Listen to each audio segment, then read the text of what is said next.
This is the fifth video of answering my followers frequently asked question. How do I get my resume shortlisted?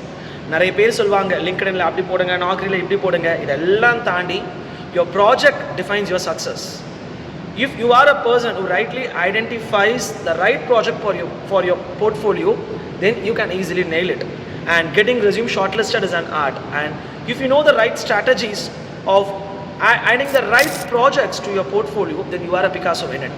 For example, நீங்கள் ஒரு mechanical ஸ்டூடெண்ட்டாக இருக்கலாம். Automobile இண்டஸ்ட்ரியில் இருக்கக்கூடிய பின் பாயிண்ட்ஸை address பண்ணுற மாதிரியான ப்ராஜெக்ட்ஸில் இருக்கணும். அடுத்து எல்லாத்துக்கும் காமனாக இருக்கக்கூடிய மார்க்கெட்டிங் அனாலிட்டிக்ஸ் எடுத்துக்கோங்க. மார்க்கெட்டிங் அனாலிட்டிக்ஸில் ஒரு ப்ராஜெக்ட்ஸ் பண்ணுங்கள். அதுக்கு அடுத்தது look for some semiconductor industry, because mechanical ஃபீல்டுன்னும் போது டெலிமெட்ரி டேட்டாவையும் வச்சு பாருங்கள். இந்த மாதிரி ஒரு 2-3 ப்ராஜெக்ட்ஸ் நீங்கள் பண்ணி இண்டஸ்ட்ரியோடைய பின் பாயிண்ட்டை நீங்கள் அட்ரஸ் பண்ணுற மாதிரியான விஷயங்களை அதில் நீங்கள் போடும் பொழுது உங்களுக்கு ரியல் டைம் எக்ஸ்பீரியன்ஸ் இல்லைனா கூட நீங்கள் எடுத்திருக்க அந்த ஜானர், நீங்கள் பண்ணியிருக்க அந்த கேஸ் ஸ்டடி, அதில் நீங்கள் கொண்டு வந்திருக்கக்கூடிய சில அப்சர்வேஷன்ஸ் உங்களுக்கு பயனுள்ளதாக அமையும்.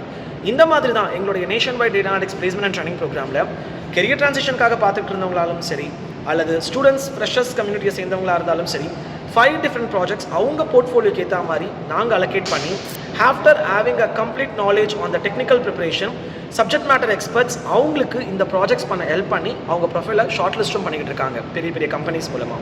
ஸோ நீங்களும் இதில் பங்கு பெறணும் அப்படின்னு நினச்சிங்கன்னா மேலே பயோவில் அதுக்கான லிங்க் இருக்குது, போய் உங்கள் என்கொயரி சப்மிட் பண்ணுங்கள். டெக்னிக்கல் பேனல் கனெக்ட் ஆகும்.